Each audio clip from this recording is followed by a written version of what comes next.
Welcome to Casio, your boy, the Japanese digital watch enthusiast.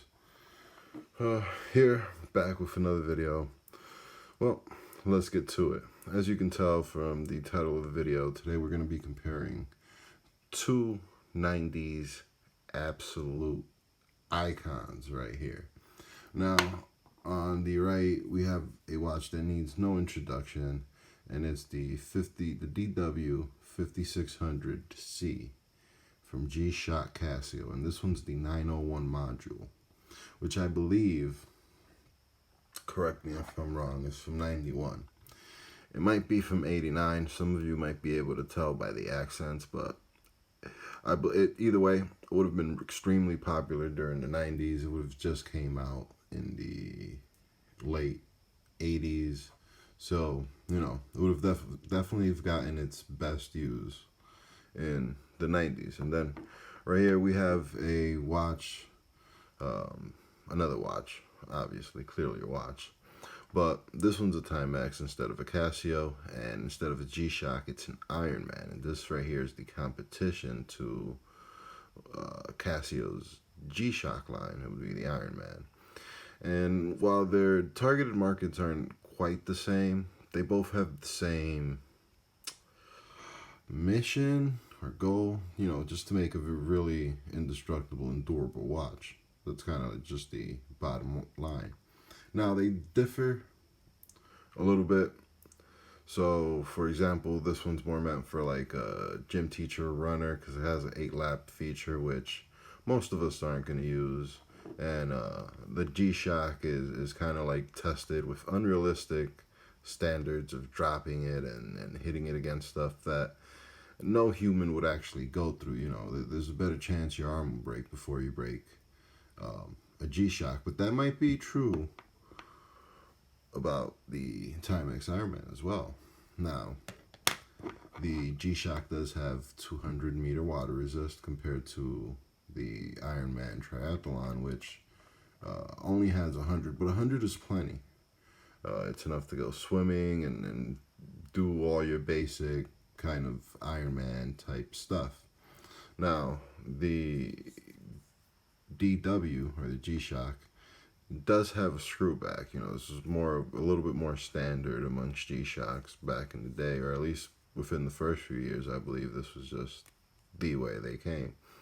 The Timex has 4 screws, and I don't know if this ever came with a screw back. This might have just came first year release. It might have just been 4 screws instead of the screw back. Now, they do have quite a bit of differences, as I mentioned earlier, clearly. But let's first talk about the Indiglow feature. So the Timex Ironman has a really, really nice Indiglow feature that you can see right there. Well, let me leave it on. That is beautiful. It's easy to read. You can't ask for much more. The dial's clear, the number's clear. In the middle of the night, you can see that easily. While G-Shock was still kind of struggling with these really little, they don't do much for you.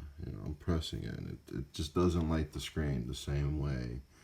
This will do it, out in the open, as I just displayed, as where this is even hard to see if I cover it, because the light just doesn't overcome the darkness of even my hand creates. Now, one big obvious difference is the G-Shock's on a band and the Timex Ironman isn't.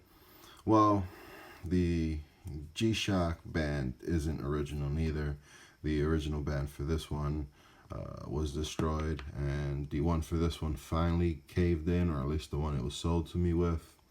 So I'm looking for another 19 mil to put on this bad boy, and it'll probably have a few years left of life, or many to come, who knows. But the paint on this one is gone, as opposed to where this one I had to switch out the bezel, and this is an aftermarket. This isn't an original Casio bezel. This is like an eBay from Portugal bezel, because that's all they sell now. And they're not that cheap. They'll still cost you like $30-something. I believe I paid over $40 for the band, and the bezel. Not quite a good deal, but not quite horrible, especially given it's your only option. And to wear a decent classic digital watch like this is definitely worth it.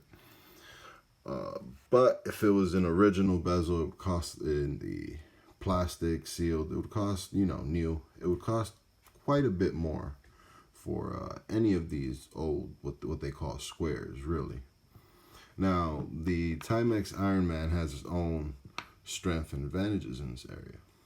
So the paint is chipping from this, what would you call this? This front bezel, but the case is fine because the case is black, so it's a hard plastic instead of the G-Shock's rubber that kind of waste.